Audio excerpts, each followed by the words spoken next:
Play some music, Drip. Get some Toonie Tunes. I forgot to ask you before I pressed the button. We're going live. What the hell? What is this epidemic? No, it's Taylor Swift. Oh, don't play, dude. I'm not. Don't turn it on yet.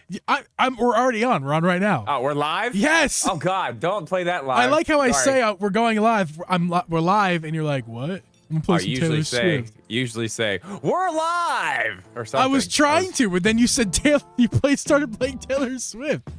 Anyway, welcome to the stream, everybody. If you're new here, please leave a like and enjoy the rest of the show. This is the live stream. We'll be going for about the next 2 hours, and in a few minutes we'll start the recording of the episode. For now, it is the pre-show. That means it's the pre-show. We're just gonna chat with you for a few minutes. Wait for the chat to come on in. Send out our Discord noties, all that good stuff, which I'm gonna do right now. But again, tonight's episode we got some good stuff to talk about. It's Nintendo's digital future. And really the gaming to talk about this in stuff. general, really, but we're mainly Nintendo. So interesting stuff. Drip, how you doing? Hey, I'm doing good. Can you do me a favor? Can you tell me how this sounds?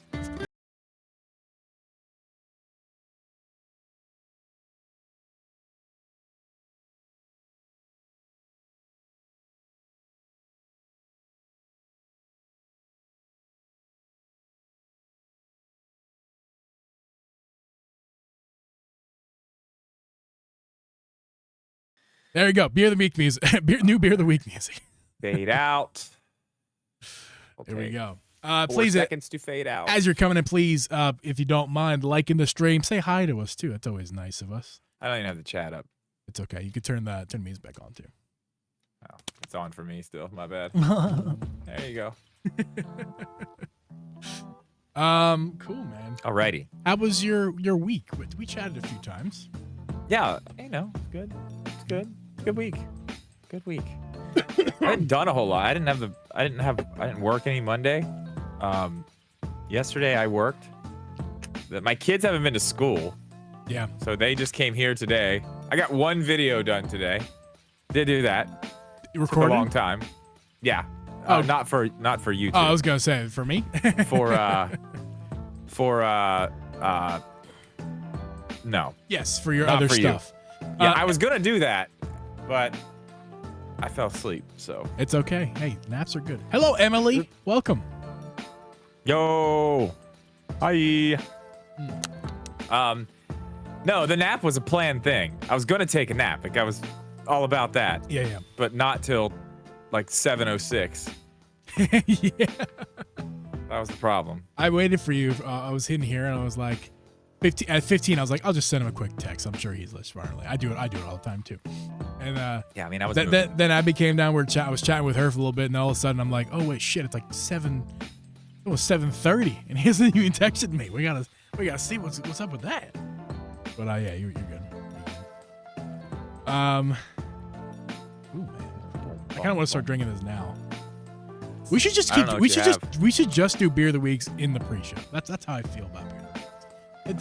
I mean, until we have the beer mugs for sale, that's not a terrible idea. Until we have something. Until we can monetarily benefit. No, but I just feel like it fits the vibe of the pre-show more than it does the actual episode. Because I feel like when we do the episode, we should get down to business real fast. Yeah, that's true. And talking about beers ain't gonna help anybody. Like, I don't want to talk. I don't like beer. I like. Yeah, and we do. Beer. We're not very, we're kind of spotty with it anyway. Yes. Threw my back out shoveling. Damn, dude. Man, that sucks. I'm sorry for you. Ooh. That's actually something I want to talk about, Drew, about you. I'm sure you remember I destroyed my foot by sleeping. Yeah. You know how I do have once a year at this point. I get it in one or the other foot. Not both at the same time. So basically what I'm saying is, guys, I have this foot problem. I don't know what it's called. There's a long name for it, but it's like flat feet, commonly known as just plainly flat feet. My arches are particularly flat. I got some, as Abby calls them, my concrete slappers. I'm like a 5'8" dude. I'm not very tall, but my feet are 11 and a half or 11 depending on the brands of shoes, which is kind of a big foot for somebody my size. So like it's very and they're flat. So they're That's long. bigger than the shoes I wear, and I'm much taller than you. Yes. You got at least 3-4 inches on me. And but my feet are like 11 or 11 and a half. It really depends. I usually get 11. Sometimes I need 11 and a half. Sometimes I need 10 and a half. 10 and a half. But depends. But yeah, so anyway, what I'm saying is they are long and they is flat and they slap the concrete, as she says. I can make them slap. I can like clap with the ground. Anyway, sidetracked. I woke up on, was it last Tuesday? Barely could walk, and that's at this point I'm used to it at this point, because like I guess once a year for the past 4 years or so, I wake up, and it's usually January too. It's like literally clockwork, like once a year. It's weird how that happens. It is weird. It's strange. But I'm good now. I'm at a hobble. I'll say, like I'm like limping a little bit, but I'm no crutches. You know, I don't need to. Like it gets so bad that I can't put my foot on the ground. That's how bad the pain gets. Yes. Well, I mean, I don't know, man. It's only gonna get worse as you get older. Just wait. Yeah. Oh yeah. Well, it's not an age thing. It's a flat foot thing, and it'll become an age thing though. Don't you worry about it. It'll become an age I've thing. kind of narrowed down the issue because I went to the doctor for it one time. And they didn't even know what it was. It wasn't a foot doctor, but it was a doctor, and they were like, I don't know, you sprained your ankle. I'm like, I sprained my ankle while sleeping last night, and they were like, well, no. I'm like, well, that's what happened. I woke up with this swollen ankle and foot, and they're like, I don't know, ice and rest, elevate. I'm like, great, thanks, doc. So glad I know what it is. So my own medical research has told me it's something to do with plantar fasciitis, which if you've had that before, it's a bitch, and just a lot of massaging I need to do. Bless you. Anyway, how's everybody else in the chat doing? How we doing? I did send notifications out. Yes, I did. Did you tell people on YouTube? Maybe. Yes. Okay. Just make sure we're covering our bases. So tonight's episode, guys, is going to be as titled Nintendo: The Digital Future. If you guys heard the news from Ubisoft yesterday, it's not news, but the quote that came out from Ubisoft. We're going to talk about that tonight. Kind of a weird quote to put out there. I don't know. Was it public or was it accidentally leaked? Or no, it was public. Like, it's weird to me that this was a public thing. Like, it's basically calling people stupid. It's like it's as if they're calling them stupid almost. Like, see, I don't. Yeah, we just need them to dumb up and not want to own what they buy. Like that's a dumb. I mean, quote. that's not really exactly. I don't know. I think you're taking that a little personally. I think it's just where it's going, and I think it's the part of it. Yeah, I didn't mean to bring it up now, but yeah. Anyway, so we're gonna talk about that quote. Obviously, Drip and I are gonna have something to say about that. But we already had an episode planned about digital games, ironically. So this fits in perfectly with the rest of the stuff we're gonna be talking about tonight. Digital Switch 2 rumors obviously are still a thing, and a couple stores, Best Buy, which we talked about last year, the end of last year, we talked about Best Buy no longer selling physical games, and a different game retailer in the UK, their name is titled Game. Their store stopped accepting trade-ins. Not yet. They're going to be very soon, next month, February 16th. Yeah. So we'll talk about all that good stuff tonight in the episode. Yeah, that's very interesting. I mean, there's more too. Yes. We don't need to talk about it now, but there's a whole bunch more stuff with the digital games and movies and media in general that's just not going to be happening anymore. I found out of another one tonight, actually. A podiatrist is a foot doctor, right, Mega? And I, if that is a foot doctor, I have seen a foot doctor before. Multiple times. When I was young, I had seen my podiatrist for. I had surgery on my left foot. They put a pin in my left foot, which helps correct the arch with a metal pin that is inserted into the bone. Sounds fun. Yeah, it was honestly it wasn't like incredibly invasive surgery. I think I was, on crutches for 3 weeks or so, and then probably 2 months I was fully healed. So it really wasn't that bad of a surgery. But like I got a legit foot issue. Like it's, I got some lead in the foot. I got to tell actually it doesn't go off in the In the It doesn't? No, in the airports it doesn't go off. Because I went a few different times, and I told the first time I ever went to the airport, I told them like, yeah, I got this thing in my foot. Got some metal in my foot just here. didn't go off, and then I stopped saying it when I go to the airport or anytime I go through a thing. But I do anytime I do go through, and if it just so happens to go off one of those times, like just FYI, I did have a surgery when I was a child. Blah blah blah. So I got story ready. But I swear, it's just a metal rod in my foot. It's not a weapon. It's not a rod. Gun. It's not a rod. It's more like bullet sized. It's a bullet. Yes, I'm carrying I was shot a bullet in the with foot me. It's fine. back when I was a kid, and back in Nam. They just back in Nam. They just left it in there. I got shot in the foot. They left it in. It's fine. Don't worry about it. Hey, by the way, anyway. did you notice my hoodie that I'm very proud of? I did. Yeah, I did. Look at It's this. very cool. Isn't that awesome? I It's really cool. What my family Pollyanna gift exchange we do every year. This is what I asked for. I received it. It's also very comfy. But I also got something else. I'll show you. You know what? I don't want to take. I'll take it. It's very hard to get back on it. Yes, disconnected. It just told me. Yeah, I'm looking at it. We're not live. We're not live. We're reconnected. Oh. I see it. Did it not skip a beat? Or did it just skip a second and then? Yeah, I don't know what happened. It looks doesn't- like we're there. Yeah, I don't. Is this live? Are we here, people? I don't think it ended. I think it continued on. Yeah, it's going. We're good. Okay, cool. Sorry about that. Good. Anyway, I was trying to play my ocarina. I can't hear that. I'm sure they can. I can't. They can definitely hear it. Megan said it's super choppy. It's still choppy now? Choppy right now?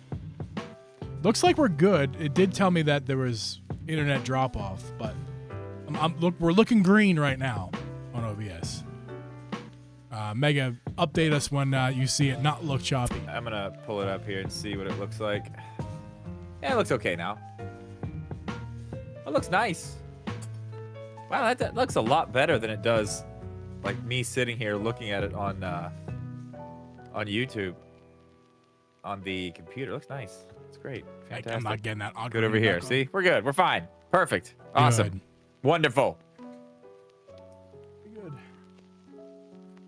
Yeah, so that's what's happening. There's a driver update that is available, and I'm sure it was taking some of my PC power to be like, hey, your drivers need to be updated. Coco, what's up? What's up, man? You missed it, man. We played Mario Party last night. I saw it, but I saw it like at almost 10 o'clock at night, and for you guys that'd be like 11. I'm like, I'm like late to the party, but like no one added me. I felt left out. Oh, well, I mean, it was in the Discord live for anyone to see. This is true. Everyone was invited. It wasn't a. I wasn't. Jeep type I need of a thing. personal invitation. Okay, I need a hand delivered, wax sealed, signed and delivered postcard. Right. I forgot. I should have personally called you. Right? Yes. Oh no. Postcard. Instant. I should have sent this like a week ago. Like, get your carrier pigeon and send it over to my house. He'd be here in a few hours. I may still miss the thing, but at least I was respected. Okay. Oh, look, there was an @Jeep. There was an @Jeep. See? Where? Nuh-uh. I'm looking and ready to play right now. See if it was there. I'm looking. I see. I see Mega. Mega and Hero. No. Damn, guys, that's messed up. You didn't invite Jeep. Yeah, you didn't. But no, there's no @Jeep. I see a Mega and a Hero and a Drippy. No GB. I'm very offended. Coca, you can shove it. Just kidding. I love you. And I was, oh man, I was gonna win. I was gonna win. I was gonna join at like 10 when I saw, but then I saw you guys had a full party, and I was getting tired. You could have still hung out. I was getting said hi. I was getting tired. You know, it was that time of night. You know, Getting old man sleepy. Jeep. Old man Jeep is sleepy. I'm not Mega. I was never morning. Listen, I need a sports podcast bad. I was never morning, but listen, I had some therapy with my sister, my uncle, and my aunt, who we all watch with together, the four of us. Oh my god, like we all knew they were gonna lose, but like the way that they lost, It was bad. It was bad. Like pathetic. It doesn't begin to describe. Like I thought that Green Bay Dallas thing was bad. Oh yeah, at least Dallas. This was much worse. This is the only time you're ever gonna hear me credit Dallas, but like, at least Dallas had the heart to make it a game at the end.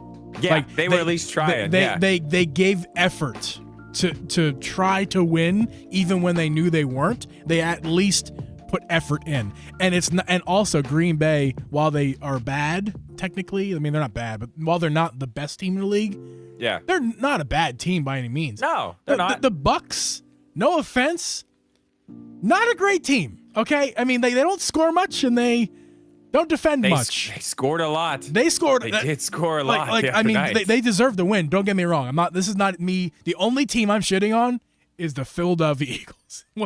I don't know what they. I mean, I know what's going on. There's lots of issues with coaching, team personnel. Lots. It's drama, background drama. The team's you're gonna see a very different team next year, which is wild because this team's very similar to the year before, where they went to the Super Bowl and vibes were high. This is why it's very perplexing as a fan to like understand what's going on. I felt bad for you, dude. Okay, hold on, wait. I gotta eat some socks. My feet are cold. I have a blanket on the ground. What? I have a blanket on the ground for my feet. I thought you meant you like had one on your lap right now. Oh, I want one. But are you a 100-year-old lady right now? You should get a rocking chair. You don't need a computer chair. Just get an old wooden rocking chair. It's been 84 years. Yeah, Coca. Drip told me about using the turbo button. I thought that was funny. Excuse me, I thought that was funny. I'm like, yep, that sounds like Drip. But he was really testing it, right? We all thought you were still morning. Yeah, it wasn't morning. Trust me. All right, it's not happening. Everything in my dryer is so cold because of the temperature outside, and I don't want to turn it on to warm it up. All my socks are in there, so no socks. Let's do it. You want to do beer of the week before we go? Yeah. Well, I don't want to do it in the episode until we Okay. You know. Well, Jeeb? Yeah? Tell me, please.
So I'm not gonna drink it too much tonight, but it's not. Just stay cool, man. It's also a light beer, 12 ounce. Nothing's gonna happen. You're gonna be fine. You want to start this episode? Well, now I need a breather. All right, I'll give you a break. Because I did a little dance, you know. I'll give you some music here. Take a break. Okay.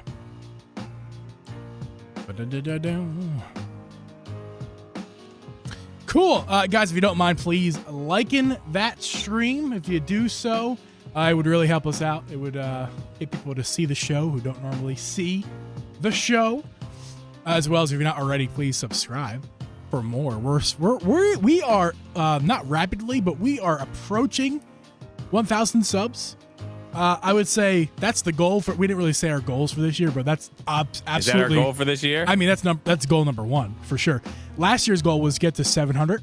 I'm not even joking. I'm pretty sure I have it written down somewhere. Was it? Yeah, I wanted to get to. I think it's 750 is what I wanted, but 700 is fine with me. So we hit that goal. 1,000 by the end. I think we'll easily do 1,000 by the end of the year. If I can get back on shorts soon, yeah, we will absolutely be there. Although, as much as I like shorts and the growth that we can get from that, it'd be much better to get it organically just from our normal content. And the way we can make that happen is if people like the stream who are here, which we appreciate, and view our content, view the live stream. go ahead and view the VOD. If you missed the live stream, of course, if you didn't, you can always watch it again with the video archive that's uploaded later. And by the way, guys, if you like audio podcasts, but you don't like having multiple apps, and you left your podcast app because you're like, I only like podcasts a little bit, and I don't want multiple apps on my phone. Well, let me tell you something. YouTube now, and I mean the YouTube regular application or desktop site, supports podcasts.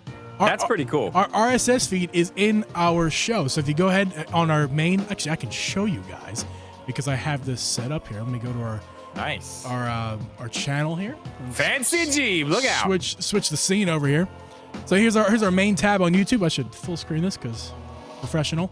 Here's our here's our channel here.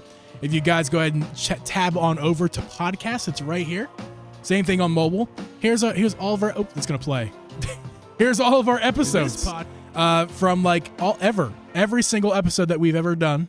That is. Oh wow! You made us a header for our channel. I attempted one, and I need to fix it a little bit. The ratio is a bit off. That looks pretty good though, man. I didn't even know you did that. Brought to you by. Wow. I mean, it's a little header. I can fix it. We look cool. We know what we're doing. I need to Uncle G Productions. Shut up, Uncle G Productions. But yeah, so if you go over there to our podcast app, all of our podcasts, audio podcasts live there. So yeah, again, they get updated every time I upload an episode. So yeah, that's our header, G or Drip. Do you like it? I just called you G. I love it. I love it. It looks great. Yeah. I need to fix our white borders. I miscalculated exact YouTube banner size is like the only thing on the planet that is. It's so dumb. It's so because it's not one size. It's like 3 different sizes, and it's like the thing you have has to fit. It's it's a pain. You get one banner and it needs to fit all of them. Yeah. It's not like make 3 different sizes and they go to the 3 different places. It's make one and it has to work in 3 different ways. Right. So I almost got it perfect except for these white borders, but I think it looks fine. Studio G and Turbo Drip podcast. I told you about the turbo thing last night, right? Yeah. Me? No. I thought I told you on the phone earlier. Remind me. We were playing. I was messing with these Joy-Cons. The next ones I'm doing the video for. Mm-hmm. And I used the turbo function. I've never used turbo before, but I just put it down and you have to hit B and A at the same time. Yeah. And like wind this little flying toy up. And I just used the turbo. And I just broke every, Mario Party record in the book out there. It came up on screen like new record. That's right. I kind of felt bad because we sat there and everybody else's thing was down. We sat there and waited like another minute and a half for mine to stop. It just went and went and went and went. I wonder what the record is in the game naturally for that. I don't know. It's whatever mine was last night. Probably all time. Probably all time. It was crazy. And that person who subscribed to us a couple minutes ago, I noticed that. Thank you. Appreciate you. I didn't see your name or nothing, but I see that you subscribed. Thank you very much. Got lots of content to go enjoy. Welcome to the family. FYI, before we get started, we have merch. There's my hat up there. Drip probably has his somewhere. But we got merch. Check out our merch store. Limited. It's okay, Drip. It's limited edition stuff right now. That stuff's gonna leave at the end of January. No. So if you get it while it's still there, that's a special version of our logo. Just limited edition stuff. Promo code preorder10 to get 10% off. And if you're a member, you get more percentages with a special code. I won't tell right now. Also, Drip and I want you to become a member so we can do so you can be there for our things that I got distracted because members only podcast. That's the thing. Sorry, my distractions. Members only podcast, and that happens once a month. And if you become a member, you get those. It's $5 a month. Really help us out. If you could help us out, if you really help us out, if you could help us out. It would really help us out a lot if you would think about helping us out. That's right. But yeah, now you get some extra content too. So we thank our members who currently exist, including Coco Baby. You can see his banner right there. You get a little banner in the chat. It looks nice. It's cool. Great. It's wonderful. Now, on to the episode, Drip. Son of a biscuit eater. Turn that music off. I got new sounds. I'm excited. Yeah, I know you do. I'm sure you're very excited. What? This podcast was brought to you by Uncle G Productions. Hey guys, and welcome everyone to the Drip G Podcast. I'm your host, Uncle G, and with me is host Drip Media Gaming. We record this podcast live every week at 8 p.m. Eastern Standard Time. Drip, on today's episode, we're talking about the digital future for the Nintendo Switch. Lots of rumors right now, of course, revolving around the Switch 2, but that's not what we're talking about tonight. We're not talking about Switch 2. We'll mention it, but we're not talking about it. We're mainly talking about the future of physical games, because it seems like our future looks very, very in favor of digital media, but not just digital media, possibly subscription media, and we're going to talk about that. But first, we are, and I just want to say something. I've already been on this train for years. I just want to say I've already been here. Everybody hates on me for it, tells me how stupid I am because I don't own my games. But who's laughing now, Jeeb? Who's laughing now? Me. It's me. It's me. Just letting you know. Yeah, you laughing? You laughing pretty good there? I'm laughing. Yeah. It sounds like I don't know. I mean, I'm being funny. But yeah. I mean, I don't know. I'm glad we're talking about this tonight, because this is something obviously I get crushed for every time I make a video about it. Comment sections are just like, you don't even own it. You don't even own it.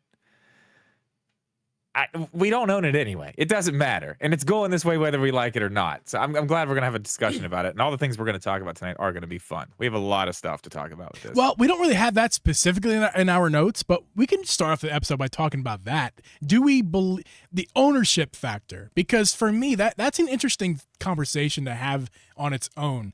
Because it's not that I'm afraid of it's not that I think currently, as it stands with digital games on like eShop, for example, it's not that I believe that we don't own those games necessarily. I may have used that language in the past, but what I mean by own is like, just like I own this water bottle that I have in my hand. You know, what I did is I paid, Walmart or whatever for a physical thing. You have a thing. Yeah, like I paid at Walmart X amount of dollars for a case of these that I can then drink and use and then recycle when I'm done. When you go to the eShop, you give Nintendo some money. They give you this product that is not physically owned or physically basically owned. A license for the product. Yes, but if you think about it too, there's a license for this as well. Yeah, you're gonna pee that back out, dude. You pee it right back out. I don't know. Go on. It doesn't stay with you forever. The ownership thing for me is weird. Like it's not like I need to be a caveman and need to own. I can't. No, need to have. Yeah, it's not like masculinity like getting in my way. It's more of like DVDs, right? Yeah, I can go to have the physical collection in 60 years just to see it. Me too, but like in 60 years, I can go to my shelf and I can grab a DVD. You don't technically own that either. It's not like you can distribute that, or you're not legally allowed to really rip it or nothing like that. You're allowed to watch it. You can't do anything else with it. Right. Yeah. So, but you can do nefarious things with it, like rip it or stuff like that. But as far as what I'm concerned about is being able to watch it, or in this case, play it in the future, not relying on a service to be available. And that's the thing with the eShop stuff as we have it right now, or any of these digital storefronts.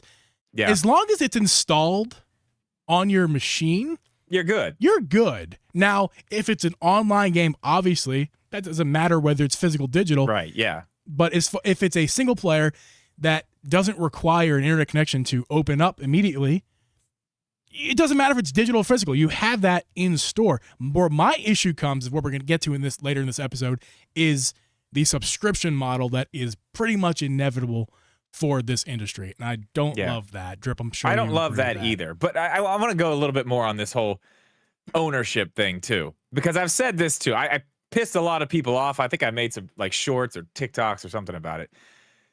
It doesn't matter. Like for Nintendo, I think it's a little bit different. Because if you buy a Nintendo game, let's just say like a first-party Nintendo game, usually, I mean, not always, because they still have some problems. There's usually just, you get the game on the cartridge, that's it. You know what I mean? There's no extra downloads. But 90% of the time, if you're buying a PlayStation 5 game, any third-party game on the Switch, really, an Xbox game, whatever, if you're buying the disc, you're still downloading stuff. You don't even have the full game. So if those servers go down and you're not able to get that day one patch that's there, you may own that game. You may have to put it into your system, but you're playing the broken old version. And I think I said in that whatever I was talking about, I think I said like Cyberpunk 2077 was like my example, because that game was a very good example. Yeah, it's great now. It's great now. When it came out, I mean, far from it. Yeah, I mean, it was great to laugh at. It was great to watch all the glitches and all the crazy stuff that happened. I mean, I'd say, Pokemon, the new Pokemon games are the same, that they got better, but they're actually they're actually still bad. Yeah. So those wouldn't matter. Yeah, that's one good matter. Those would be fine. That's one good example, Drip, of how an update, if there's an update that you need to download, that's how in today's current gaming climate, how you can get kind of scammed out of your copy of your game later on down the road. Another example is on the Switch, right? Some of these cartridges that they use for the physical versions, they use small SD cards to save on costs, which means that when you get the game, you plug it in and only half of the game's on there and the other half needs to be installed, which means that cartridge is literally useless without that save data on the Switch. And if you break that Switch later on in life, but the cartridge works, that game is trash. So that's like if you buy, and I know you and I have both bought it. I mean, at the end of the year, like the NBA 2K games go on sale. Yep. And if I can get, I'm not into that stuff at all, really. Right. But for $5, yes, I'll mess around with some basketball. Yeah, that's fine. But if you go buy that thing physically, I mean, how big is that? How big is that game? That game's like 60 gigs on the Switch. On the Switch, yeah, it's which for a Switch game, that is. Like, that's craziness. Yeah. That is a huge game. And do you even get any of it on the cartridge? I'd say they probably get the smallest cartridge, and then because you got to download the game anyway. I believe they get whatever the smallest that's available to them is what they get, because they know it doesn't matter how big we get it unless we get 120 the 64 gig or ones, 100 or even 128, depending if the game's over 60. I don't really remember at this point. I don't think there's a game on a Nintendo Switch cartridge that is on 120. I think 64 is the biggest one. There's only like 2 games that even use it. Right. So because they're expensive. Well, in the grand scheme of things, in reality, I can go get a 60 gig cart for like, $8. Yeah. Okay. But the mass scale, for these companies, the mass scale, it is much more expensive for them, which is understandable. And that's another reason they're pushing for this digital stuff anyway. Like, think about how much money they're saving on album artwork, the boxes, the cartridges, the printing, the shipping, the stocking, like all that stuff. All that goes away if it's all digital. Yeah. They pay an artist to make the little thumbnail for for whatever it is. That's it. That's done. Well, they pay them anyway. Oh, right. You're saying, for digital I'm just saying, they don't have to buy boxes. They don't have to print out artwork. They don't have to do any of that stuff. They don't have to ship anything anywhere. Shipping I think is actually the biggest cost, because if we're looking at the plastic that it costs for the cartridge, the plastic for the case, the paper in there, the man hours that they got to pay to assemble it, but the biggest of all, the shipping is probably the most expensive thing for them. I think all that plastic and stuff, it's actually probably minuscule. I'm gonna just throw a number out there. I could be completely wrong. You probably are. You sure you want to do that? Yeah, I'm gonna. Yeah, I am, because I think it's probably pretty close. I'm thinking. Okay, I want to hear what this number is. I'm thinking about $5 is what it costs for all that plastic and paper for the physical, for the physical copy. I think it probably is less than that, to be honest with you. At the mass scale that they're able to produce this stuff and how they get, anybody who has a business honestly, knows it's probably cheaper who buys in bulk like that. It's probably cheaper than $5. Cheaper. I'm saying $5 to be just cover my ass a little bit.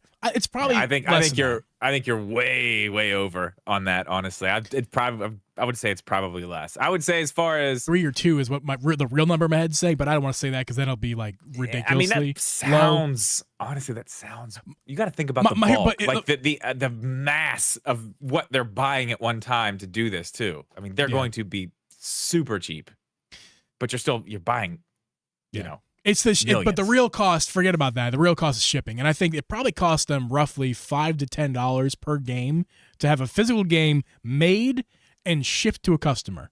Anywhere between $5 and $10. So that if it's a $60 game, obviously you take off 10 off that, you're not making $50 in that game, rather than if you sell digitally, it's much closer to 60. There's still a couple costs here and there, but it's not anything like the physical stuff.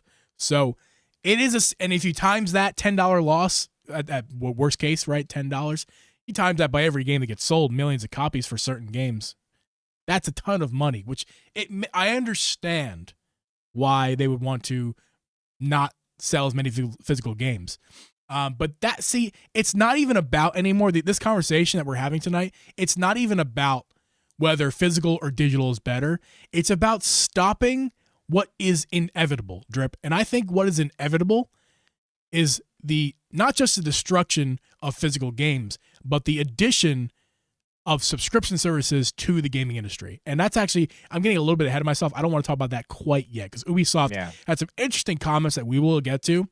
But let's look at some of the actual evidence that we have right now in 2024, where we sit as of this recording, that shows that physical stuff is not just on its way out. In certain cases, it's already gone. And we can look at Best Buy in the United States here.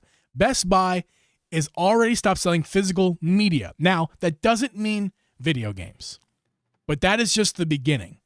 Yeah. So, well, okay. Before we jump there, I've got some. I think that's what I was looking up right here. What is this? Get away! Get away! I had it. Now it's covered up. Okay. Why'd you ruin my perfect segue? Because this is interesting, and we're good. It's the same thing. Now it's not giving it to me. Well, that was cool. Never mind. Anyway. I found it on a website here. It looked really cool, but then it told me I had to log in or sign up, and I'm not going to do that.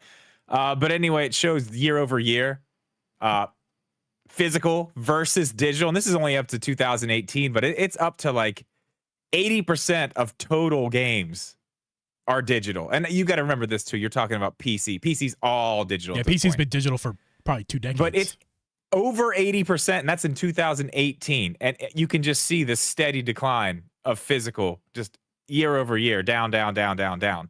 And like you were saying, Best Buy is probably the place you can look for that's the most interesting right now.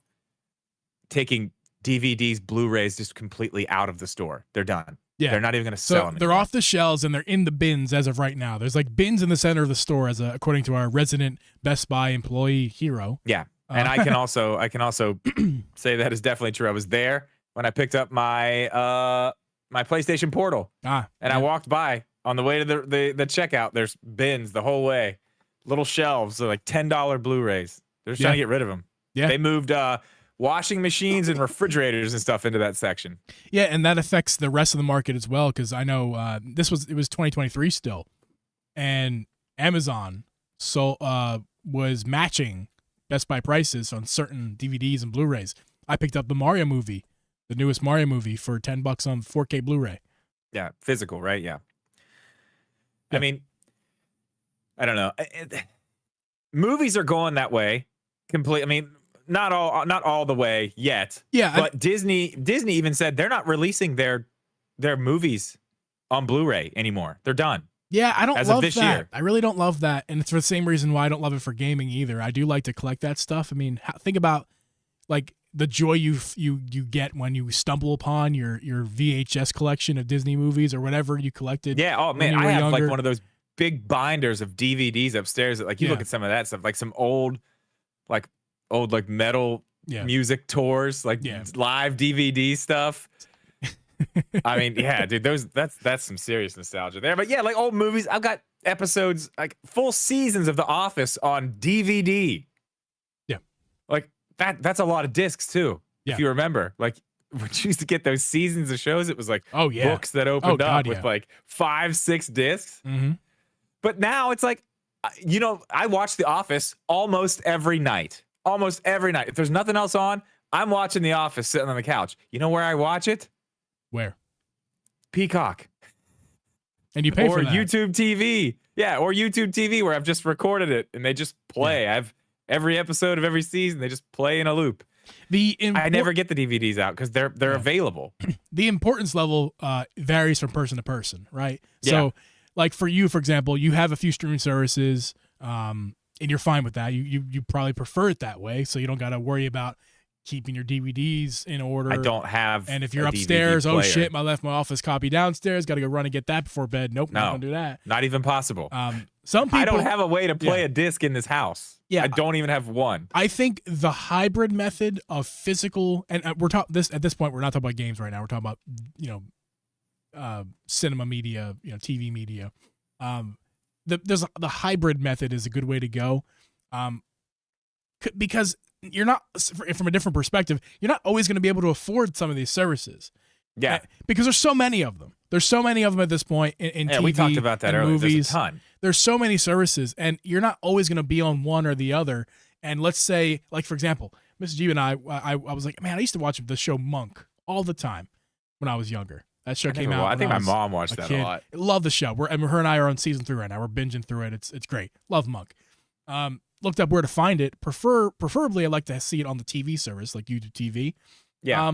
Didn't really see it. I did see some episodes there, but there's issues with that, with the DVR feature, like and the on-demand feature. Like it was real grainy, and I don't know. I don't love that all the time for certain shows, especially those older shows like that where they filmed it on film and it's grainy and not HD.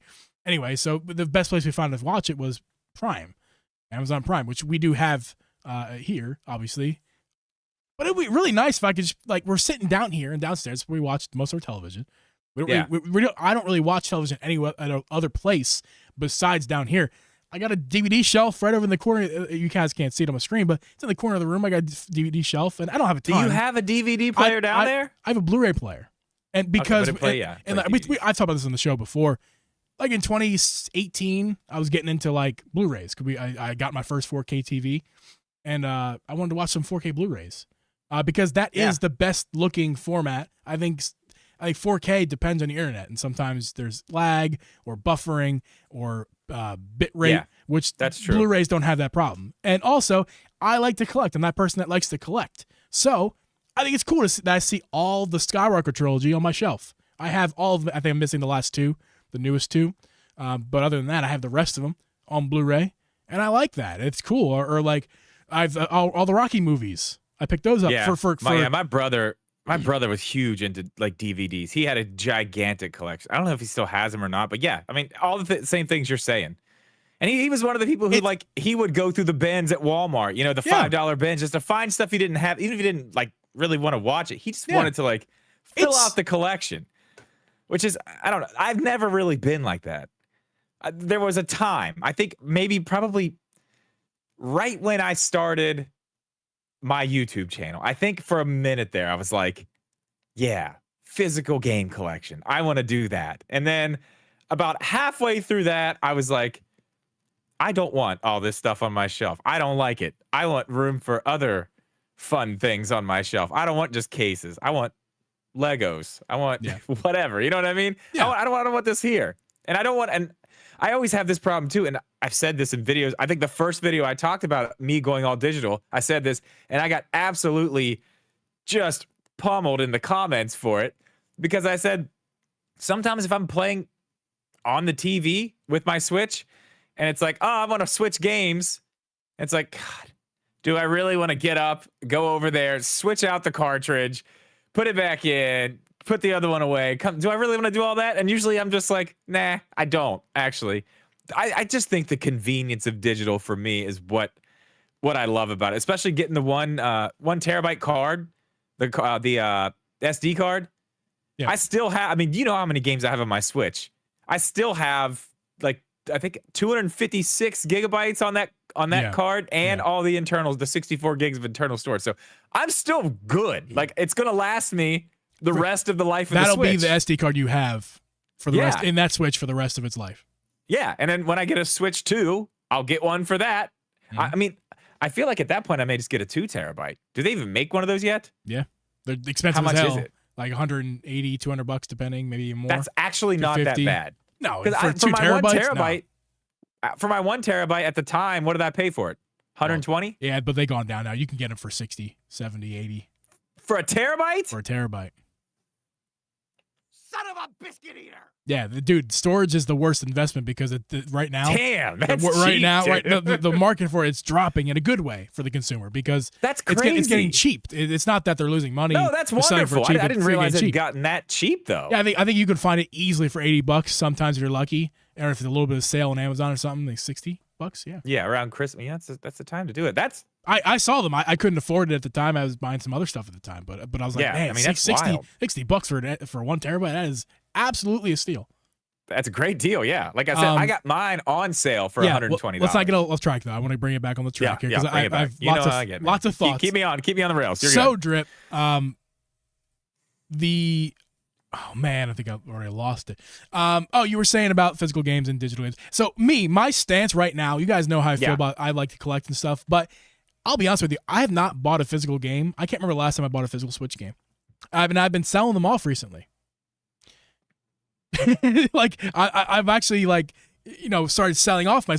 I sold Metroid Dread to Hero. I sold Sonic Frontiers to Aiden, and I sold a couple other games on eBay. And count. I think what I have right now, I think is the core that I want to keep: the Pokemons, the Zeldas, the Mario. Yeah. But like the rest of it, there's a couple of other like Animal Crossing. There's a couple. You can see I got a few. I'm gonna keep these. A hell of a lot more than I have. I'm gonna keep those. But as far as getting any more physical games, with the exception of like the Zeldas, where the Zeldas I won't budge. I will get a physical Zelda. Other than that, I'm gonna go digital for the rest of the way. I'm gonna, in fact, for Zelda, I'm gonna buy twice. He's jumping ship, ladies and gentlemen. He's jumping ship. No. He's on the way over. I have more. Come on over, Gene. I have more to add. It's fine. It's fine. I have more to. Shut up. I have more to add. So the Tears of the Kingdom, for example, I bought it twice. I got it digital for convenience, but I got the collector's edition because I wanted the collector's edition. But that's came with the game. So I'll do that with Zelda's going forward. And then the rest of the stuff, maybe the Mario. Like I wanted Mario Wonder. I wanted it on the cartridge real bad. But I'm like, it's just a better deal to get it digitally. Plus, you have it conveniently whenever you want. You don't worry about going anywhere. Did you use a voucher for that one? Yeah, we used a voucher. Yeah. So you got Tears of the Kingdom and Mario Wonder with the voucher. That was the wrong. You're thinking about the wrong time frame. That was a long time. Okay, what'd you get? You did the same thing. Mrs. G wanted Hyrule Warriors, the original Hyrule Warriors. That's right. So she got that, and then I got Mario Wonder. Yeah. Then that works. And what did I get? I did the same thing. Oh, I ended up rebuying a Zelda game that I sold because Mario Wonder I wanted. But obviously at this point, if you're an online member, doing the vouchers is the way to go. So I got the vouchers and got Mario Wonder, and then I rebought Link's Awakening because my kids saw it and they were like, "Where's that game?" And I was like, "I sold it. I don't have it." Yeah. And they're like, "Well, they want to play it." And I was like, "Okay, well, it's fine. We can use the other voucher for that," which is nice because I want to play it again. It's a good one. It's one of my favorite ones on the. It's one of my favorite games on the Switch. I love it. I would love if the conversation about this went from my option is better than your option, meaning physical versus digital, to why can't we just have it both? And I have an answer to that question, Drip.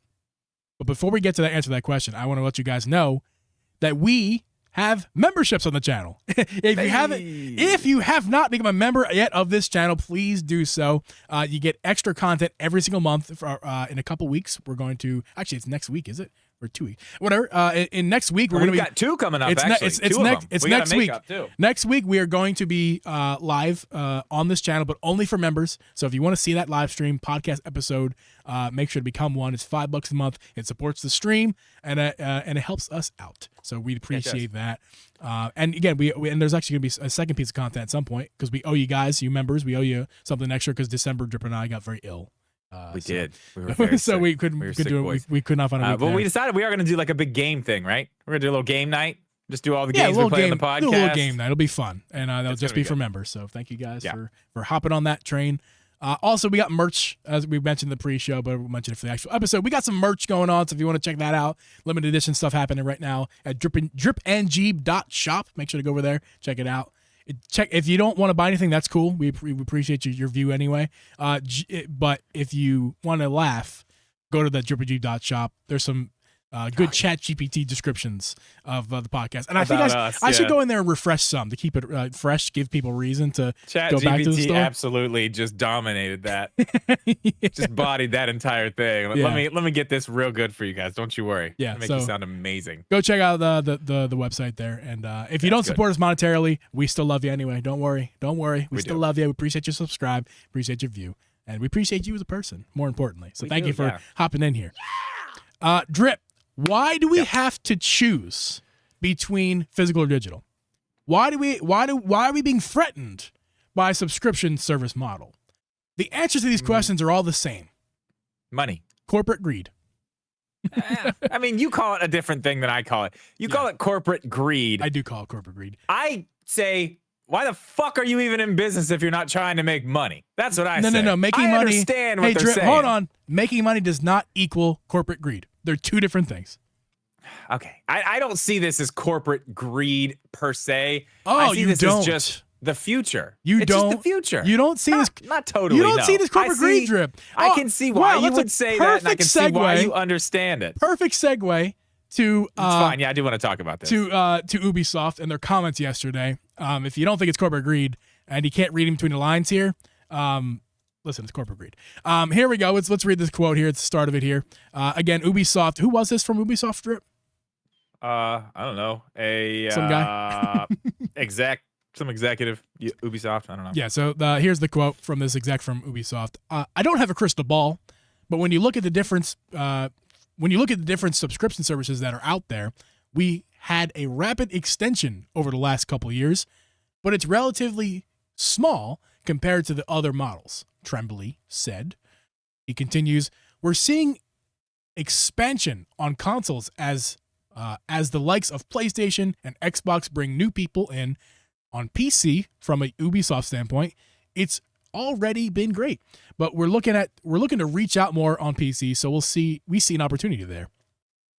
He continues, one of the things that we saw in the gamers that are used to a little bit like DVDs having their own games. That's the consumer shift that needs to happen. They got to get comfortable with not owning their CD collection or DVD collection. That's a transformation that's been a bit slower to happen in games. I don't agree with that, but There's a bit more. I didn't want to finish it out because I don't know if anything else is prevalent. But I think there's only a little bit left here. As gamers grow comfortable in that aspect, you don't lose progress. If you resume games at another time, your progress file is still there. That's not been deleted.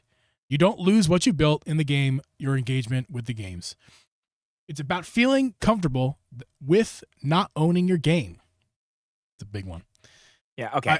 We can finish off there. Let me just for a second. I want to go with some of this here. The whole thing about this is we need to start feeling comfortable about not owning our games. Here's the main that's the big problem with that. Here's the main problem with that, and we have talked about this on this show before. We don't feel comfortable with not owning our games because there has been nothing from the gaming industry to show us that preservation is something that is being taken seriously and actually put into motion. Like, I think I said, what was I talking about last time we talked about this? Like, whatever. The Great Hall of Video Games, where all these servers exist, and this is where the preservation happens. There needs to be something happen to give us at least that peace of mind to know that, like, whatever. Here's this thing. This game is never going away because it may not be on this server, but it will be moved to this legacy server out here. This big thing. Give us something like that so we're not so, like, that's why people are afraid. I don't really care all that much, but that's why people are afraid. Yeah. That's exactly why. Because there's no certainty. I'm going to read the quote again, that one quote. "So it's about feeling comfortable with not owning your game." Yeah. Translation, what he really means, because this is a public quote from a corporate person in Ubisoft. We want the consumer to feel comfortable with us in control. Yeah. I don't disagree with that. That's the quote. We want the consumer to feel comfortable about us being in control. And like you just said, Drip, what evidence do we have to suggest that Exactly. we should trust them. You're right. With Give us the our reason. money. And give us. when I give somebody money, I expect something back. And I expect it, what I receive, to be mine. Unless explicitly otherwise. Well, and there's some things that some things are outside control, which I get, and that needs to be addressed too. Licensing stuff, that's like a whole thing. That's a whole nother can of worms that I don't really want to get into too far. Yeah. But I mean, I do understand some stuff with that. But I mean, you've got to find a way to figure this out. Life is a game of control. Yourself, your relationship with your partner or others, your family, friends. It should not be a battle of, should I let this big corporation conglomerate have control over me? Or should I be in control? The answer is never. The big corporate conglomerate. Never. It will never be. It hasn't been. And in the future will never be the answer.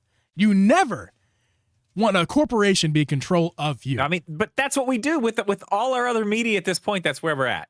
Let's go back to this. We haven't even gotten into this at all. Hold on. No, it's not. Go ahead. I want to say I disagree. Because my philosophy on movies and TV that you have a subscription for is I'm renting this stuff. But that's the thing we used to do. Remember, we used to go to Blockbuster. We used to pay way too much money to bring it home, watch it for a day, and bring it back. That was lucrative. That is renting. And today I look at Netflix like long-term renting. That's okay, but it's still the same thing as these subscription services they're talking about. Stuff comes in and out of Netflix all the time because of licensing and how long they have it. I mean, it's the same with Game Pass. Same with anything else. 100%. The difference though is why can't we have both? Don't forget that I the money. That header, it's the overhead. That header, it's the overhead. I should have that on the screen right now. Why can't we have both? We can't have both. Because of corporate greed. They won't give us the physical stuff because they're too cheap to produce it. They still make profit off it. Ladies and gentlemen, do not forget that they're still making money. It's not like they're not making money on these physical products. No. They just make more money if they're in control. Oh yeah, if there's not as much overhead. Yeah. So it's not about like, oh, the excuse, we can't afford it. No. They're making money. It may not be a lot, but they're still making a profit off of each sale of a physical device, but they're taking that away from us because they know they have the control, and they know there's idiots out there who are going to blindly follow them into the subscription model for gaming. And then everybody else who has 14 subscriptions they don't even know about that just sit there. That's so funny because when we were playing Mario Party last night, we were talking about this. Mm-hmm. Just the people who have multiple Netflix subscriptions lost the password or whatever and just went and just started another one. They got two they're just paying for it. And I was like, that's insane. But I want to go back a little bit.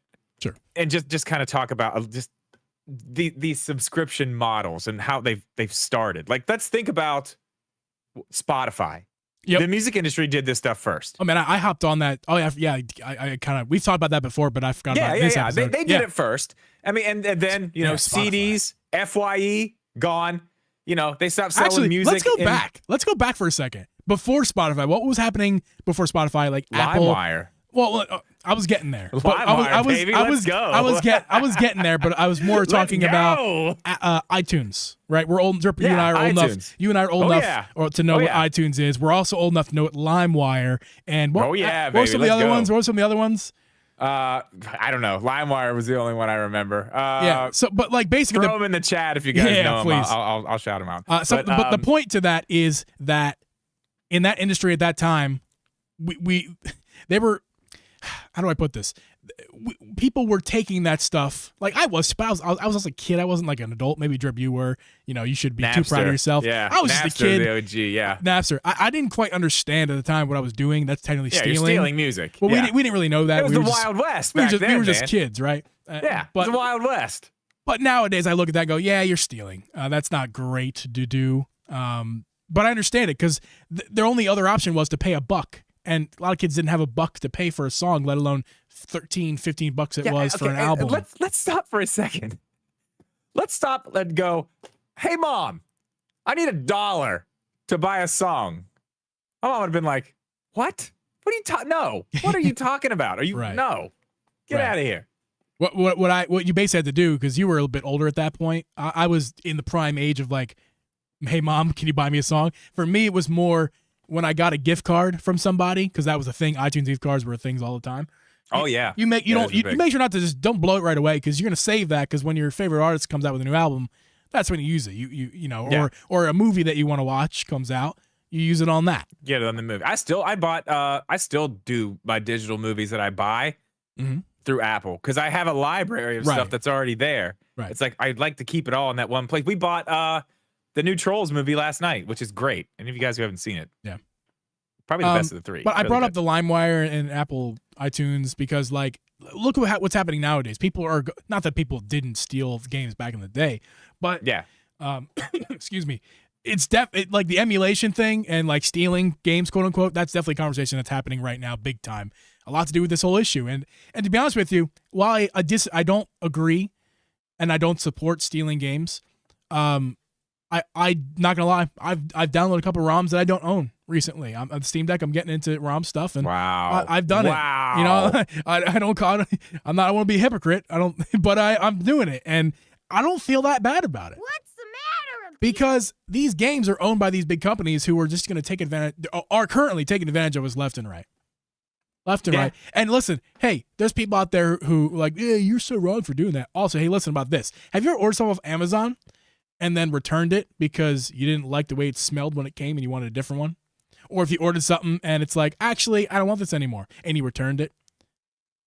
You're not directly thieving Amazon, but you're stealing money out of their pocket. And, you know, you could say you could say I'm using the service, but really, are you really? Or are you just taking advantage of it? Which is the same thing as getting a ROM. You're just taking advantage of the situation.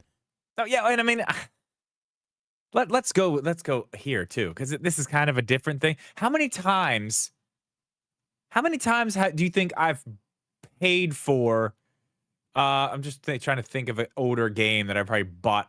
How many times do you think I've paid for Link to the Past? Probably it came out originally on at least a handful of times. 5, 6 times maybe. And now I pay for it yearly because it's in the Nintendo Online service. Mm-hmm. Like I've bought that game 1,000 times. I've given them money for the same game at least 5 times. Multiple times, yeah.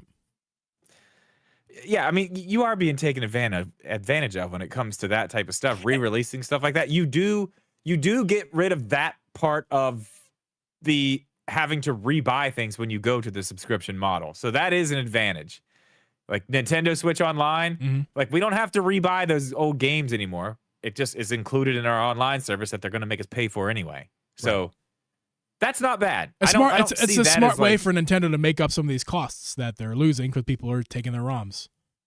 Yeah, I mean, I don't know. I don't see that as a bad thing at all, especially since they were going to start charging for this anyway, the online. Yeah. I mean, we were going to be paying for it one way or the other. The fact that they're padding it with all this other stuff, it hurts a lot less. And I've made videos on how I feel about the online service. I think you and I both agree at this point, it's well worth the cost. I think Nintendo's online is the most as close as you can get to pro consumer as any of the other three competitors. I would agree with that. I would agree. And people are going to be like, you're insane, unsubscribe, dislike, you're crazy. Because you're riding this train right now, because a lot of people do ride this train because Nintendo's online does suck and their infrastructure does suck and games do run bad. And you're also like, but it's like $50 a year, man. I can't afford that. Well, maybe you can't. Maybe you can't. I technically can't at the moment. My brother pays for it, and we make it up other ways. What, $120 a year? $120 a year. You know, that person also probably has Netflix, which is $130 a year. Probably at least thought about Disney. $140 a year now. Probably has YouTube TV or something equivalent. $500, $800, $1,000 a year, depending on the service. They don't quite understand. Anybody who hates on Nintendo Switch Online, even now, especially now is what I mean. Especially now. Now it's really hard for anybody to have an argument against $20 it, a year. They filled it out so nicely. It was free, and now it costs money, equal bad. That's how some people's brains work, and they can't really comprehend anything else. Yeah. I'm sorry for you. I go to school again? I don't know. Take a college course, go to community college just to learn something? I don't know. Educate yourself. Think for yourself, maybe. I don't know. Whatever. I don't know. Whatever needs to happen with you, go get the help that you need. But that's all. Back to the Ubisoft thing. I just think I honestly just think, as maybe as poorly worded as this was, he's not wrong. He's not wrong because it's going to happen. Yeah. This is happening. Yeah, because people are currently Like, and will continue to get it subscription is an services. They abrasive just don't need. statement to make. It is an abrasive statement to make, Yeah. and I'm sure it pissed a whole lot of people off. Yeah. But he's not wrong. And I want to be clear here. I'm not against any of the TV subscriptions. I'm not against any of the future gaming subscriptions. I'm not against them. See, I kind of am, actually. I'll let you. The gaming ones. I'll let you elaborate on that. But Yeah, go ahead. bring it on. Like, you keep telling me I don't like change, and I keep telling you that you're wrong. Here's another example man, why Jeeve. here's another example why you're wrong. I'm not against this change of the industry. What I'm against is then taking away. You can change the industry, but why do we need to take away physical media? They're still going to make taking away the ability to buy it. Yeah. taking away the ability to buy it in favor of a method where you have 100% control, meaning the conglomerate, and the person has no control over it and of the future of it, the present of it. Fine. If you want to have a subscription service at Ubisoft, that's totally cool, but don't stop selling physical media. Don't do it. And Nintendo, Xbox, PlayStation, keep releasing consoles with a game cartridge or a disc slot, and keep putting out physical games because it's an option, and the consumer deserves an option. They don't deserve you to take it away from them just because you want to make more money than you're ever going to be able to spend in your life. That's not fair. Jeeb, the president of the Fuck You Society for video game people all around the world, says, fuck you, big corporate conglomerates. Go fuck yourself. I want to be able to buy physical games whenever I want, and I don't want you to take control just because you want to make more money. It's my money, and I want it now. Oh, man. I've been wanting to use that for so long. I'm so glad that happened.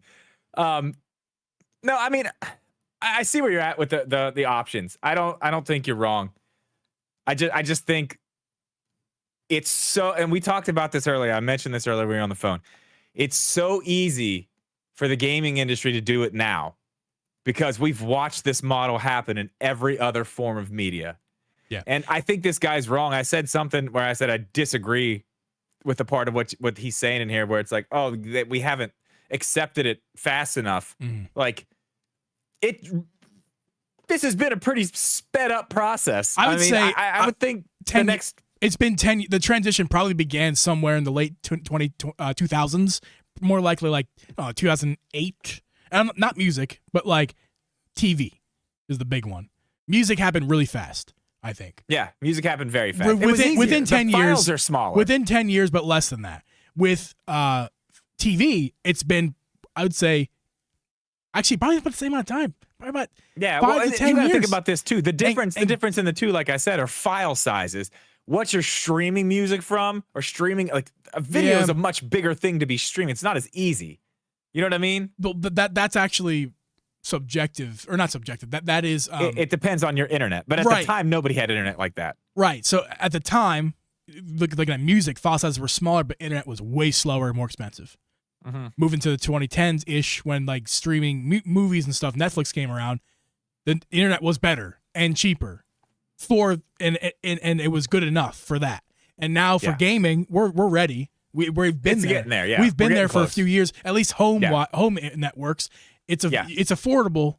It's not cheap, but you can afford it. xCloud works. You can, like $15 a month. You can afford. That's less than Netflix. And you probably got Netflix person or something equivalent. So you can afford this random person. I'm blanketing. My point is that we're here. We're ready for it. It's only going to get better as time goes on. Anyway. Well, this is what I don't like, and this is kind of where I was going to go with when I said I kind of disagree with the gaming part of it, because I don't like the fact. Like, I'm cool with like cutting the cord, whatever, YouTube TV. I like it much better. Oh, yeah. Disney Plus, that's kind of a different animal there. I'm okay with that. That's a different thing to me. Yeah. But all the single networks that have their thing. You got like Paramount Plus, you got Peacock. Like the fact that all these are doing that, and that's what Ubisoft's trying to do too. You've got your EA Play stuff, the Ubisoft, whatever their thing's called. Every single studio has their own, and that's where I'm like, I can't. Well, you know can't why? do all that. You know why these studios and like Ubisoft and stuff. You know why they're doing this, right? Tell me. Not their own, well, kind of their own, but half their own corporate greed and half the other company's corporate greed. Disney, or not Disney. Let's just say Game Pass, because that's the big one we have right now. Okay. They Ubisoft's like, well, Xbox is making a lot of money. Oh yeah, but they're paying them for the games to be on there. They're making money off that. Well, of course they are, Drip. Like I said, greed is not profit. They're going to make more money if they don't have to go exactly. through Game Pass. They can pull their shit can, off Game Pass and have it. That's what I'm talking about, though. That's what makes this. That's what makes the whole thing about this shitty. Because then you start seeing people subscribe to Ubisoft's subscription. And then Ubisoft's like, oh shit, we got people. And then they start, once those contracts are up, they start pulling their stuff off Game Pass, off of PlayStation's, whatever it's called, PlayStation Plus. They start pulling all their stuff back. And then it really does become, if you want Ubisoft games, you go to Ubisoft. If you want this, you go there. And that's way worse than having console exclusives. That's a whole nother animal right there. Just wait, Drip. Just wait to the day we're in gaming where it comes, like we're having right now with TV, where shows and movies, content in general, is being fought between different services. Just imagine the day where like you subscribe to Nintendo's online. Now, this will probably never happen, but just an example. Somebody out there is going to feel very passionate about something that you are about Zelda. And imagine this scenario where you subscribe to Nintendo's streaming service for gaming, and just to play Zeldas. You're like, I don't want this gaming shit anymore. That's how I used to be when I was younger. I didn't play any other games. Like you bought a console to play Zelda. In this case, it'd be just buy a streaming service to play Zelda. But then Zelda's gone a month after you get there. And guess where it goes? Nowhere for a little while until it goes to the highest bidder, which happens to be BX Games, making something up. Yeah, BX, I understand BX streaming. And then it's like, oh shit, now I got to cancel Nintendo and go over to BX Gaming a few months later to play Zelda. I just want to play fucking Zelda. I like that you call it BX Gaming. I don't know. Just come up with that. I was gonna say something. I was gonna say X Gaming, but I'm like, wait a minute, that could be dirty or terrible. Wait, hold on. Wait, what does your mom call every gaming system? Gamebox X. The Gamebox X. Gamebox X Live over here. I gotta go. That's where Zelda lives, and I gotta go pay for that now. But I don't want to. I just want to play the damn game. And for TV, that's where I'm at right now. I just want to watch the damn content. I don't want to have to flip-flop back and forth. I don't mind it all that much. It doesn't bother me too much if I don't have to do too much flip-flopping. But like when I gotta use my voice to search on my TV, and it tells me, oh, there's 17 ways to watch this show. 16 of them cost money. One has intrusive ads. I'm like, can't Netflix just have Monk, please? Like, why do I gotta go to Amazon? Why do I need Amazon to watch Monk? Or I don't know. The whole thing's. Yeah, Full Metal in the chat, very relevant right now because the NFL playoffs are happening. Oh man, I see that. Gotta go sign up for Peacock to watch NFL playoff game. Like I get it. Like I get it. I get it. That was dirty. I get why Peacock wants it, and I get why the NFL wants it, but it's anti-consumer. No. The one game they did. Come on. You know why they did that. Because that was the Super Bowl of the AFC. For the Swifties. No. Dude, I didn't think about that. They have so many other people trying to watch that game. Oh, I did not think about that. And they put it's because the Swifties. And every Swiftie wanted to see if Taylor Swift was going to be shown 6 times, went and paid for Peacock $6, whatever it was, to watch that game. I didn't think about that. Because guess what? Yeah. I watched that game, and guess who was sitting right beside me? Your daughter. Waiting to see if Taylor Swift was going to be on the TV. Yeah. My 13-year-old daughter was glued to the TV. Man, oh, man. Yeah. Oh, that. No. And it's the only game they did it for, too. Come on. Yeah. Now that, you want to talk about greed. That is taking advantage of some, that is, oh, yeah. Well, imagine who's most pissed off. Like, who got $0 from that? Taylor Swift. Yeah, I mean, she should be. I don't know. She's doing all right. She's doing all right. I'm not. Listen, I'm not. And again, because I'm also not anti. I'm I'm kind of anti-capitalism, but I'm not like totally anti-capitalism like you think I am. Like, I get it. Go make your money, people. Like, go get your bag. Like Taylor Swift. Yeah. I know you're mega rich and your great grandfather's gonna be or granddaughter's gonna be fine, right? Yeah. But I'm not against you going to get even more money if you deserve it, if you worked for it, if you earned it. You know, I'm not against it. Comrade Jeep.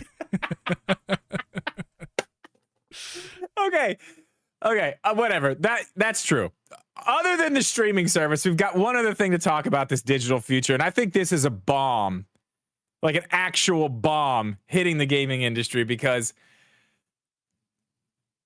Game, not GameStop. Yeah. Game in the UK on February 16th, they will no longer be accepting your used games to trade in for anything. Right. They don't want them. Not accepting which that's okay. Best Buy is one thing, because that's just media, not games. But now we're talking about games, right? Okay, but listen, this is why this is very concerning, especially for GameStop. Honestly, I know this for a fact. GameStop makes their money from that. Well, no, they do. They make their money from used games they buy for dirt cheap and then resell again for a crazy amount more than they paid for them back. They don't make that much on new games. They make a ton on used games. And if you ever notice, right before the holidays, they will give you crazy, crazy money, what you think is crazy money, still not what you should be getting for it. We're going to give you not only for games, rations instead of one not ration. Only for games, but for consoles. They'll do it for consoles too. And it's a lot more than they usually give because they want to be stocked up on used stuff for the holidays. Yes. Because people come in, they're like, "Oh, I can get a new Switch for I can save $300, or I can get this used one that's in good condition for and then Mario Odyssey $250. Mario Odyssey is $51, not $60. Oh, that's nice. And they bought it back from somebody for what? And Jimmy's not they bought it back for somebody for $7. The margins are crazy. What that says, God. I'm sorry. I wanted to point out this is that I'm not disagreeing with you. It's not that I think that you're wrong when you say that they make their money on that, but what they really make their money on right now. Go have you walked into GameStop within the past month? Oh yeah, 2 months, maybe year, even 2 years. There's not a lot of games left. You know what's in there? Merchandise. Yeah, lots of it. Oh yeah, that's figures, Pokemon cards, T-shirts, hats. And I like that. Honestly, hoodies. I'm good with that. I'm okay with that. I like that stuff. I'm a knick-knack guy, man. Yeah, Spawnwave just kind of reverberated what was already in my mind in his show on the other day. You walk into GameStop, and that's what the stuff you see. And, yeah, you do. And when we were kids, what did you see when you walked into GameStop? Games everywhere. Like walls lined everywhere. That was it. Walls they had lined. Like a few little plushies. Walls lined. Remember EB Games too? Yeah, that's what I went to. Yeah. Yeah, I mean, there was rows and rows and rows of games. There was used.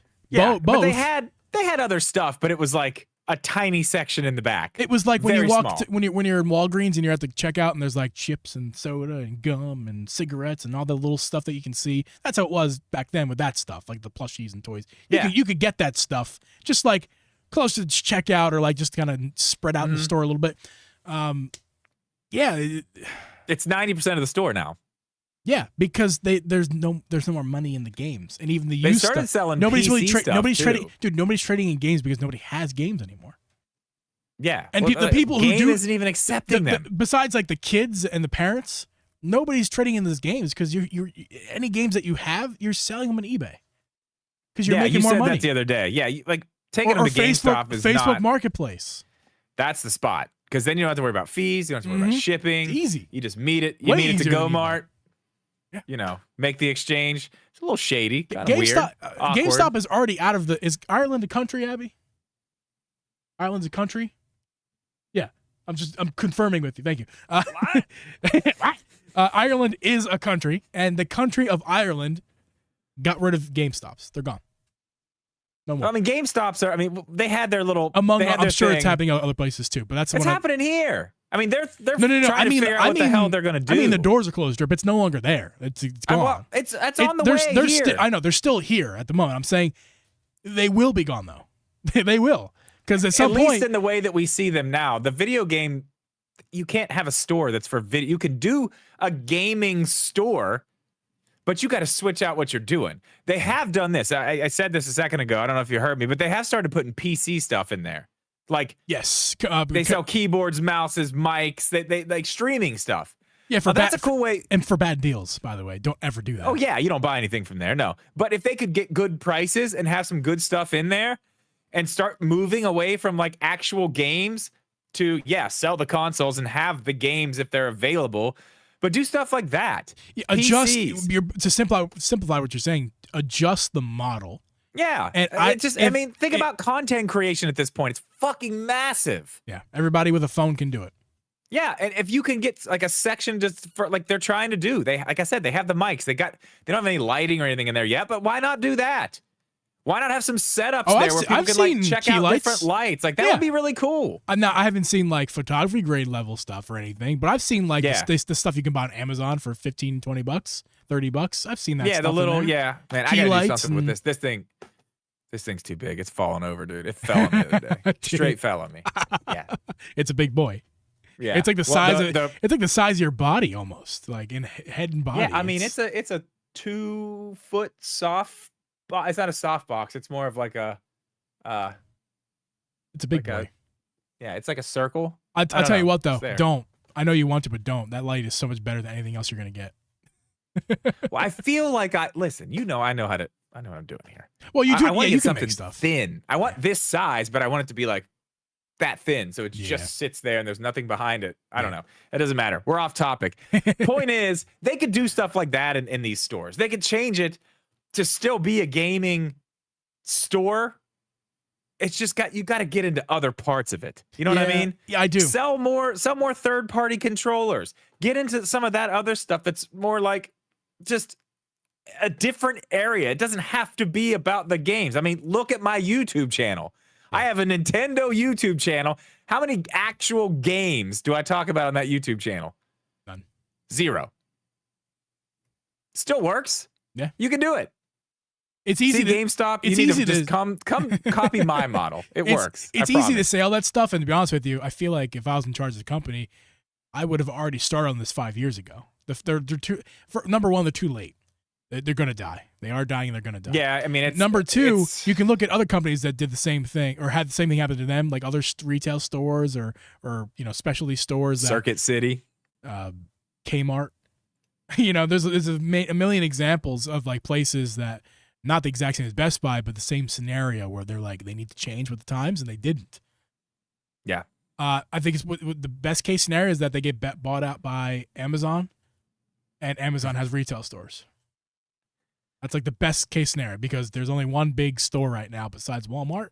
Yeah, I mean, and it's Amazon. So if Amazon buys out GameStop and they have these small retail stores, what are they selling them? Is it still a gaming store? It's a physical, Amazon Gaming? It's a physical place to return your stuff because they do that through Kohl's right now, but I'm sure that they pay Kohl's way too much money for that. They probably wouldn't own their own retail space. By the way, so it wouldn't be a gaming thing at all. It would just be Amazon buying all the stores and using them as their own little spaces. Could be a Best Buy situation where they're just there to display stuff and not actually buy anything in store. You go to Best Buy to tickle the stuff and then you go home and buy it where it's the best price. Sorry, I laughed because Abby laughed at my joke. I don't know, man. I don't know. It's stop laughing. The game thing in the UK is very interesting. The fact that they're not taking those games in anymore. We know GameStop's biggest moneymaker. So what's next? Is GameStop going to stop doing that too? I don't think they can. Stop doing. I'm sorry. I think they have to keep. I think that's the only thing keeping them afloat. Is used games and used consoles. Well, they have to keep selling that, but there's we already talked about this. There's no game. There's 80. What did you say? 80% less games, physical games. It's 80% people are 80% of the games are digital at this point that are being sold. So that means and that counts PC too. That's a lot. That's everything. So. Yeah, but but that was in 2018 actually. So it's probably way more than that. It's way more now. It's probably like 90%. 95. GameStop's, they have to adjust with that. Well, this podcast has nothing to do with GameStop, but it has everything to do with Game. Well, the game thing. The company in UK who is no longer accepting trade-ins, which they must have another idea. I think Spawn Wave was it who had suggested that they'll sell like board games and physical games, like real games, not just video games. That's how they'll make their money. That makes sense, I guess. Yeah, I mean, there's a need for that for sure. I do like to hop into a store to check out some board games and stuff. I don't usually I'm not buy big much. on board games. For parties, man. Parties, hanging out with people. That's about it. See, I still want to play the board games like on the Switch. I mean, I love me some Clue. Like I know you love your played Uno on the Switch, man. Listen, it's a great time. It's a good time. Okay, it is. There's something special. Again, it's all the same feeling. It's all related. The same the feeling of me playing physical games is the same feeling that I get when I pick up a physical deck of cards to play with my friends. It's the same idea. So, I don't know. We're here. It's happening. Are you laughing at me now, Ms. G, because I have no friends? We don't play games? Yeah, that's what she's laughing at me for. Yeah. Burn. Yeah. What? Yeah. She's like, what friends, dumbass? True. Oh, man. You got a sound for that, Drip? Like something to... You got a womp womp. But you got a womp womp womp now. Didn't you change out? Well, you've had that. Yeah. I don't know. I got a few new ones. I got this one. Play your new ones. That's an old one. Gobble gobble gobble. I know. I made that one. It's an oldie but a goodie. I got What's the matter with you? That's a good one. There she blows. Where's the new ones? These are the old ones. These are new. What? Oh, that one, Son yeah. of a biscuit eater. I like the what? You can play that. That one can be played 15 times an episode because when I talk, half the time you have to go. What? Yeah.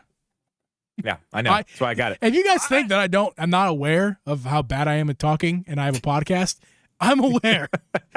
We both know. We all know here. I try. Sometimes we just got to take it slow. We work through it. We get to the end of the sentence. The reading and we move on. when I had to read that, sometimes when I go to read something, and it's been like this since I was a kid. I go to read something, and I read it with the perfect inflection, perfectly fluid, perfect pacing. It was perfect. There's other times I go to read something, and I'm saying in between every single word, and I'm stopping and starting, and have to restarting. That was tonight. I could not. I'm sorry for that quote I had to read tonight. I don't know what was going on. Yeah, I think you did fine. I think it was great. Good job. Thank you. Fantastic. Thank you. You did wonderful. I think we're done here, G. I think we are, Drip. This was the most like radio-y I think we've ever been. Podcasty. I don't know. This is a good one. I think it's a very good episode. It's very professional. Very well done. It was a great episode. Thank you guys for joining us. If you don't leave, because if you're watching this live stream, you got more content coming your way. We're going to be hanging out in the after show. If you're listening to this podcast on audio platforms or checking it out on YouTube after the live stream has ended, we're going to sign off for now. And we're going to see you guys next week. See you later. I need to warm up like Ron Burgundy.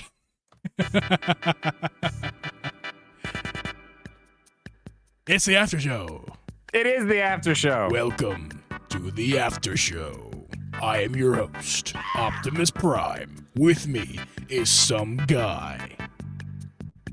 What's up? How are you? In the after show, we will read comments that were happening through the episode that we did not read. There were, Drip. Do you want to start with your favorite one that you see? One. Where was it?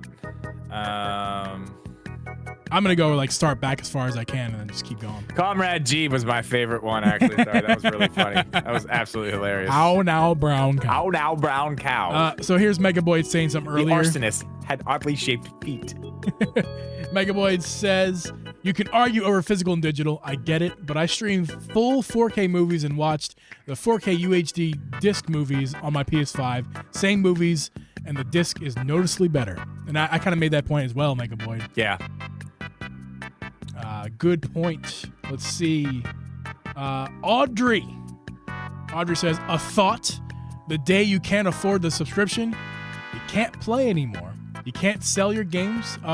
You can't sell your games for a little extra cash. Yeah. Audrey also went on to say, and I put this up live as well. I started buying DVDs again, but because despite having 3 streaming services, we couldn't watch Harry Potter with the kids. What's up with that, Doc? Oh, I added that one. She said, "What's up with that? I got all the films I love as a teen for them." For them. Yeah, Jason says when it goes digital, prices need to go down for the games. That is something. There's two sides of that. They won't do that because of profit, Jason. Yeah, that's the whole point, is the profit, which is whatever. But that does need to happen on 2 fronts. One, because they don't have to print this shit anymore. They're not shipping anything. We should be the ones that get that. We should get that that discount. But another thing is, especially with Nintendo, like the digital sales, it only happens like with their actual Nintendo games, like what? Once a year? Like you can go get those other places physical for way cheaper. Lots of those games, but they only go on sale digital for just small amounts of time. Hang on, my 13-year-old has called me like 15 times. I need to tell her what's going on here. Okay, I'll go into I'll read off something here. Megaboy says card games while camping, great to disconnect. Yeah, no, dude, I love disconnecting a lot. I think it. Stop laughing at me over there. No, like there are times, especially when I was working for Amazon, and I couldn't have my phone with me on the floor when I was working. That was. At first, I'm like, this sucks, but eventually I got really used to it, and I enjoyed not being tethered to a device, and it was really nice to have no worries of like, what's my next notification or anything like that. Or like Megaboy's example, you're out in wilderness, which you can laugh at that, Miss Jeeb. Laughing at you, Miss Jeeb, because when do we go out into the wilderness? But if we were to, it would be really cool to bring like some cards. I'm explaining my thing of what Megaboy said about great to disconnect. If you bring some cards on a camping trip or a board game over to your friend's house, it's just nice to put away the devices, gaming consoles, phones, and just actually play, or not just play, but to hang out, have real what's the word I'm looking for? Communication is not the word. But you can do that if you're playing a video game together. Like we played Mario Party last night. We were having a great time. It's way different to play like charades versus Mario Party. You know what I mean? Okay. Like I guess you're really yeah. like, and that's the kind of thing I'm talking about. Like the connection between people, we lose that through a screen, and that's not like a hot take. It's true. I mean, you lose the connection. So if you're I'm not saying all the time. I'm not saying forget video games, only play old stuff because old is better. No. What I'm saying is there are times where it's nice to disconnect, or it's nice to actually connect with somebody. Kind of the opposite, but the same thing. Instead of dealing with, a video game console, turning it on and bullshit. Anyway. Also, she thinks I should Mega thinks I should be better with my Optimus Prime. It's not terrible. No. Autobots roll out. If it's in the morning, or like Fappy tells me I should like take a swig of oil or something, olive oil. That would help. Yeah, you should know. It doesn't help. It doesn't help at 8:33 at night drinking a beer while still kind of getting over COVID. Motor oil will help, dude. I'm telling you. That's it. Yeah, I'm sure. Just drink what Optimus Prime drinks. Hey, no problem, Ty. No problem. We appreciate you tuning in for the after show. And like I always say, I put a lot of work into the not live streams. So make sure to go check out that content when you can. Yes, for sure. Interpersonal connection. Thank you, Emily. Yeah. Okay, I get it. Yes, fine. Listen, I'm still playing Uno on the Switch, though. That's the place to play Uno. I'm telling you, it's good stuff. It's very good stuff. Well, Clue can get really clunky in person because there's pencils and papers and notes. And, yeah. See, so like playing Clue that on the in a Switch, digital format would make it so much easier. But like I've played Clue with my family digitally over COVID. Like that's when I got Clue on the Switch, is for that reason, to play with them during COVID. And it's not even close to the same experience. You're not even close to the same amount of fun, because the fun with Clue specifically is that connection with people, talking to them, interrogating them. But like in person, really seeing it makes a difference, rather than even if you're playing the game in person, right? The digital game in person or whatever, the video game, it's still not the same thing as like right. A little better, but I get you. I get you. Yes. It's more streamlined, but that's not. Is that better? No, Uno. That is the one thing about Uno on the Switch. It is straight up streamlined. You can really just Yeah. Bam, bam, bam, bam, bam. I mean, I don't know. It's good fun. It really is. You need to get it. Why don't you have it? It's always on sale for like $1. Well, text me when it's on sale for $1. I'll pick it up. Okay. We'll play together. We will. Online. Online. It'll be great. It's going to be wonderful. Any other questions, comment, concerns from the lovely people in our chat? We thank you guys for 15 likes. I didn't even ask you tonight. Appreciate you guys. Yeah, good job. And if you haven't, leave one now. Yeah. I'll ask. Enjoy the Wii music. Gobble, gobble, gobble. The turkey, man. I'm glad. That one's never leaving. No, ever. that's the best. Thanksgiving or not. That was the best gift I ever could have give you. Yeah, I'd love that one. Remember when we found it? We just like, we've laughed and we've laughed ever since we hear it. Just. It doesn't even sound like a turkey. It sounds like a man. Yes. But like the funniest man I've ever heard. Yes, he's a very, very funny man. A hilarious guy, for sure. Yeah, guys. Oh, yeah, the draft, baby. Man, we got to do a draft. Okay, yeah, let's talk about that real quick. Switch let's do it live draft. real quick. Switch to draft. We got to do something with Switch to draft. We already did it. We did it with Zach. Last year, but we can do a new one. With like Switch to draft 2024. Yeah. Okay. Yeah. That would be fun. I want to do a draft for the members only. The game thing we're going to do. We have to do a draft. We have to do the game we stole from Jimmy Kimmel. Fallon, one of those guys. And what else? What's the other one? Where we turn the sound off when we have to do the... You want to play one right now? Let's play right now. No. Oh. Was that called You Have to Go? No, I just told him. Oh, I'm not come prepared for all that. on. I'm not prepared for that. What do you want to do? We're going to do Nintendo stuff. Things that you can see with your eyes, Nintendo related. Look around. No, I'm not prepared for this. I'm not doing it. I said that because I have the most Nintendo things. I got easy job right I can see things. Chat, give us a good example. We're going to play a game where I say something into the mic, but Drip can't hear it. And vice versa. And we have to guess what each other is saying. Give us some funny things that we have to say to each other to get. I'm going to see him. We're both going to see him. Oh, yeah. I can see the chat. Well, don't look at it. Oh, but I have to look at yeah. That's true.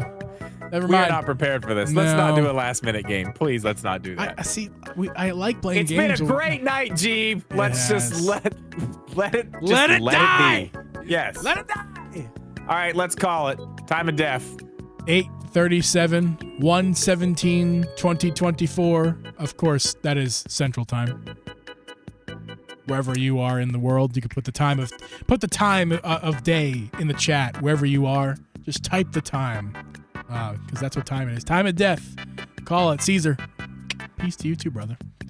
Drip, did you get a video recorded today? No, I fell asleep. That's right. Friday's gonna look a little difficult. No, I'm going to do it the first thing tomorrow. First thing. I will work on it. By the time you're up and moving, you will already have the video. I hope so. That'd be great. I love that. I promise. love that. Okay. You'll have it. It's these Joy-Cons right here. I'm done. I'm ready. I used them last night. I messed with them. I'm good. I'm totally good. Timothy's 8:38. Caesar is military time. Fuck you, Caesar.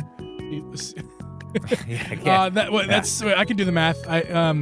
I used to read military time for Amazon because that's what all machines had military time. So I learned it and then I unlearned it. I just wouldn't know what time it was ever.